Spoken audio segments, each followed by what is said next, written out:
j'espère que vous allez bien. Donc aujourd'hui je reviens pour la vidéo du 7e mois de grossesse qui s'est terminé hier. Donc hier on était le jeudi 18.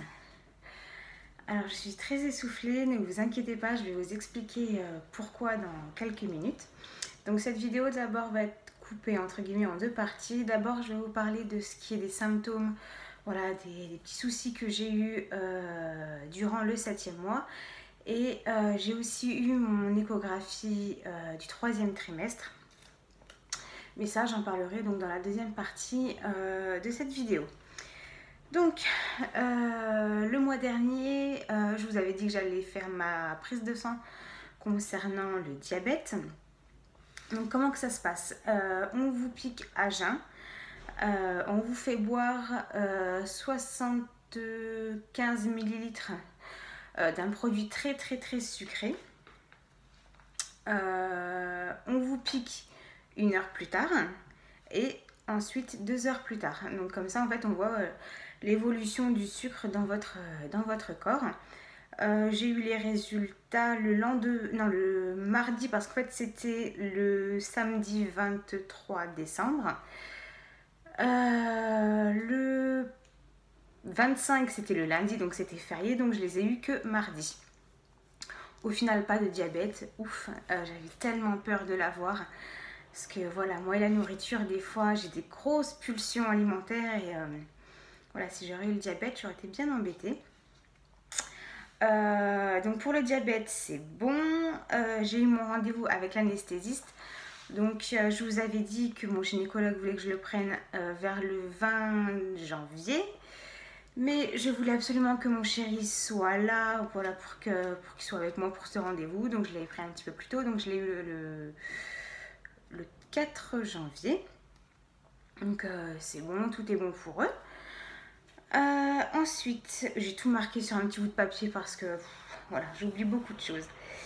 Le kiné me fait beaucoup de bien. J'ai plus ces gros points que j'avais en haut du dos. Donc il vient 3 fois par semaine, le lundi, mercredi, vendredi. Là il vient de partir, donc c'est pour ça aussi que j'ai une tête de fatiguée. À chaque fois je m'endors, enfin je suis à 2 doigts de m'endormir quand il me masse. Donc ça me fait vraiment du bien. Donc voilà, c'est uniquement des massages, il n'y a aucune manipulation. Enfin quoique des fois quand j'ai un petit peu mal au niveau de la sciatique, il me fait un mouvement avec le bassin, mais voilà, c'est pas, on peut pas dire que c'est de la manipulation. Pour ce qui est de mon poids, je me suis pesée ce matin et je suis à 59 kg. Donc là, au total, on est à plus 13 kg. Donc voilà, là, pourtant, voilà, je mange pas plus que ça. Enfin, quoique, la semaine dernière, j'ai eu une grosse pulsion. Enfin, je me suis enfilé un paquet de bonbons en même pas 1 heure. Mais voilà, c'était ma petite pulsion. Bon, après, c'est pas ça qui m'a fait prendre les 4 kilos. Mais voilà, de toute façon, je ne bouge plus. Donc... voilà, et puis ce bébé prend beaucoup de place, il prend du poids, il y a le liquide, donc voilà, de toute façon je vais tout perdre après l'accouchement, on en reparlera. Ensuite, les symptômes les plus désagréables du coup, c'est les remontées acides tous les matins. Maintenant j'en ai, donc c'est ce qui me réveille. Dès que je bois un coup, c'est bon, c'est fini. Je garde quand même sur ma table de chevet un Gaviscon si vraiment ça passe pas, mais dès que je me lève et que je mange, c'est bon, c'est fini.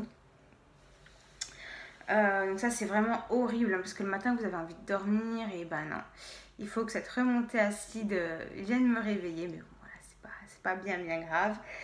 Le pipi, et ben c'est tout le temps, toutes les demi-heures, des fois même toutes les 5 minutes. Le soir je comprends pas, bon je bouge un petit peu plus le soir, hein, mais en fait le problème c'est que des fois j'arrive pas à vider ma vessie, bah forcément vu que le bébé est contre ma vessie.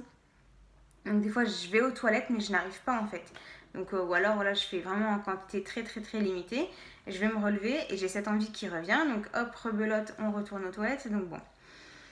Après c'est pas bien grave. Par contre ce qui commence à me poser problème, ce sont donc déjà mes jambes qui depuis 2 jours là j'ai remarqué ils ont gonflé. Donc bon après voilà, c'est de l'eau, c'est de la rétention d'eau.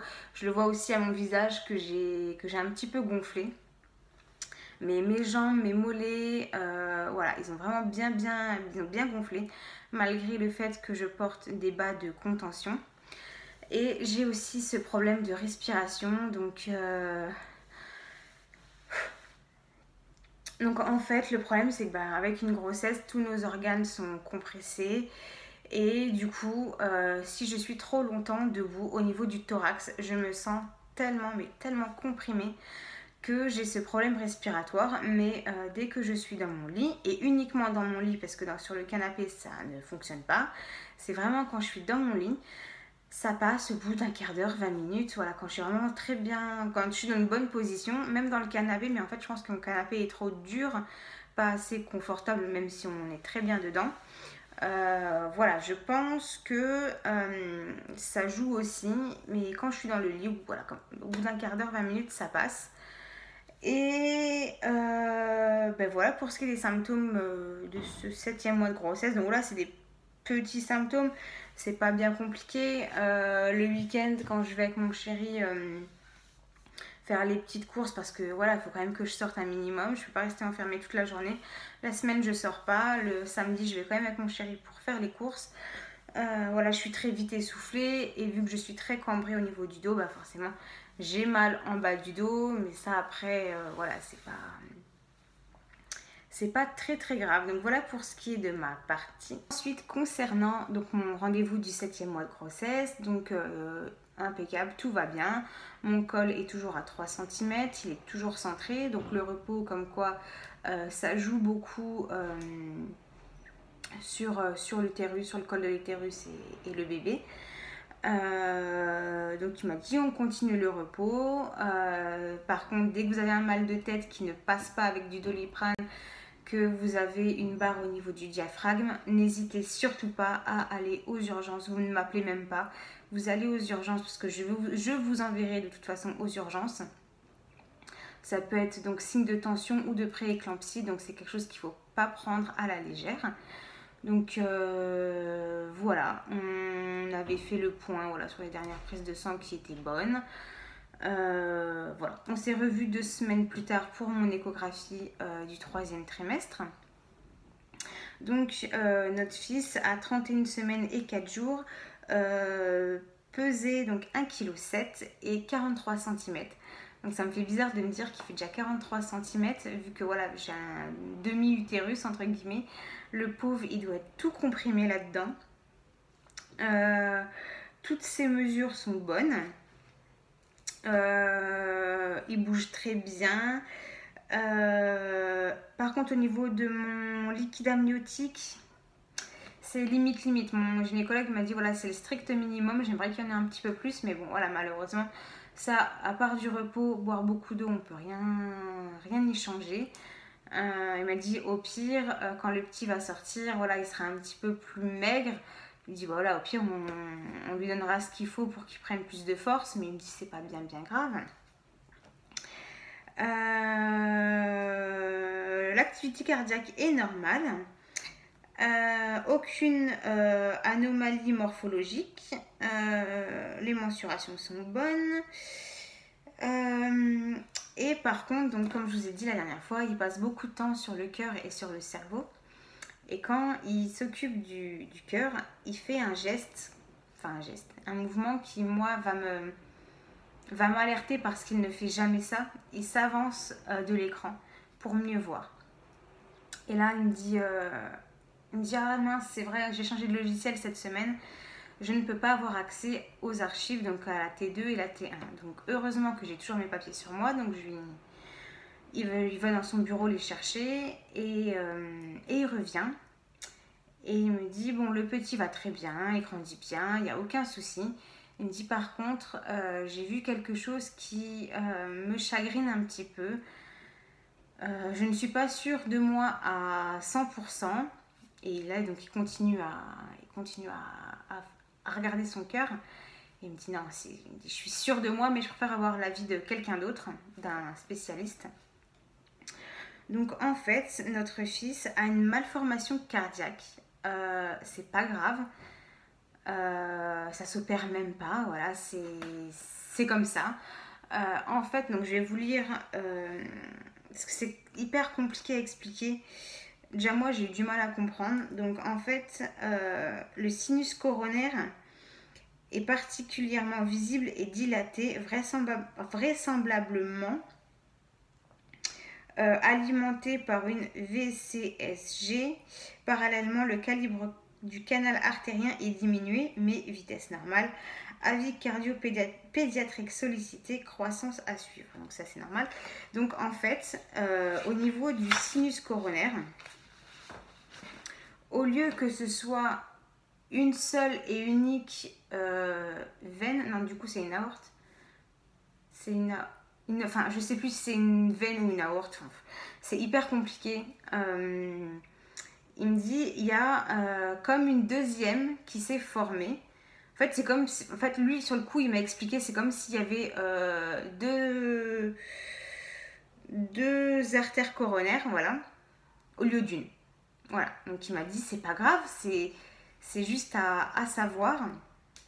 Mais il me dit voilà, je préfère quand même que vous alliez voir un de mes confrères à Nice qui pourra déceler éventuellement s'il y a autre chose et confirmer mon diagnostic.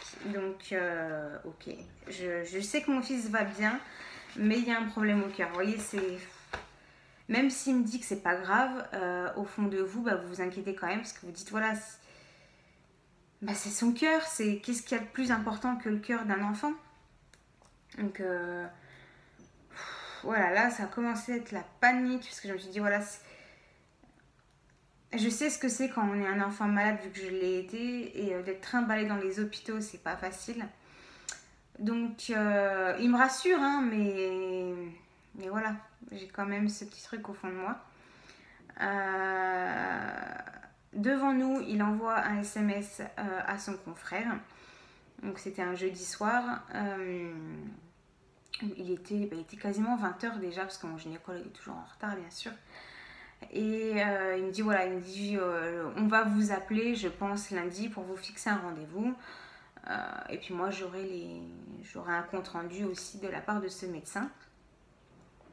Donc on rentre à la maison, on regarde sur internet aussi qu'est-ce que ça signifie. Donc bon, tout ce qu'on a pu lire, ça nous disait la même chose que le gynécologue, que c'était pas grave, que c'était une malformation qui n'empêchait pas de vivre, qu'il n'y avait pas d'opération. Enfin voilà, c'est comme ça, mais c'est pas grave. Donc bon, j'ai quand même eu du mal à m'endormir le soir. Le lendemain matin, donc le vendredi, à 9h, 9h30, ouais 9h30 parce que mon kiné était arrivé à 9h, pile à la fin de la séance, le téléphone qui sonne et c'est le secrétariat du médecin qui allait me recevoir et ils me disent est-ce que vous pouvez être là à 13h30 pour voir le docteur. Donc impeccable, au moins comme ça j'allais être fixée tout de suite, je savais ce que le médecin allait nous dire, enfin voilà, j'allais avoir un diagnostic beaucoup plus sûr que ce que nous avait dit mon gynécologue, même si voilà, mon gynéco je lui fais confiance mais à 2000%. Donc nous voilà partis à Nice pour voir ce fameux médecin. Donc, et elle me confirme bien ce problème que m'avait expliqué mon gynécologue. Le compte rendu est bon et elle m'explique en fait quasiment la même chose que ce que m'avait expliqué mon gynécologue, sauf que je lui dis donc en fait il a 2 artères coronaires. Donc là elle me dit non en fait c'est pas 2. Elle m'explique ça, elle me dit c'est plutôt une veine qui vient s'ajouter à la veine coronaire. Mais elle me dit le débit est bon, il n'y a aucun souci. Donc j'ai demandé aussi s'il fallait opérer, elle m'a dit que non. Elle m'avoue un peu à demi-mot que même si mon gynéco serait passé à côté de cette malformation, ça n'aurait pas été très très grave vu que voilà c'est vraiment pas grave. Donc le petit aura une vie tout à fait normale. On le fera suivre sûrement une fois par an ou peut-être au début, peut-être tous les 2-3 mois, mais il aura une vie normale. Elle m'a dit la seule petite chose qui pourra se produire, c'est que l'artère aorte, avec le temps, quand il va grandir, s'affine légèrement. Elle me dit peut-être que ça restera normal, peut-être que ça s'affinera. Elle me dit je peux pas, là voilà, on peut pas prédire l'avenir. Elle m'a dit pareil, là au jour d'aujourd'hui tout va bien, son cœur va très bien. Elle me dit après je peux pas vous garantir à 100% que quand le petit sera là, on va pas lui trouver quelque chose. Mais elle me dit là au jour d'aujourd'hui tout va très bien. Une fois de plus, on ne peut pas prédire ce que nous réserve l'avenir. Donc voilà, tout va très bien. Voilà, de toute façon, au niveau de la synthèse, c'est bien marqué. Présence du VCS gauche se drainant dans le sinus coronaire. Absence d'anomalie, par ailleurs, décelable ce jour. Donc voilà, c'est beaucoup de peur, hein, parce qu'au début, voilà, un problème cardiaque, ça fait tout de suite peur, mais voilà, il va très bien et il faut que j'arrête de penser à ça. Donc là, plus les jours passent et moi j'y pense. Mais voilà, ça fait toujours peur et je pense que c'est normal dans la tête d'une maman. Voilà, c'est tout pour ce 7e mois. Je ne vous promets pas que dans les semaines à venir, il y aura des vidéos toutes les semaines. Enfin, quoique là aujourd'hui, je suis un petit peu motivée, donc peut-être que je vais en tourner 2 voire 3. Mais voilà, il y a des jours où je suis extrêmement fatiguée. Là aujourd'hui, ça va, je pète la forme. Mais, enfin, je pète la forme. Je suis motivée à filmer, c'est pas pareil. Mais voilà, vu qu'il y a des jours où je suis vraiment très fatiguée, je ne me force pas à tourner.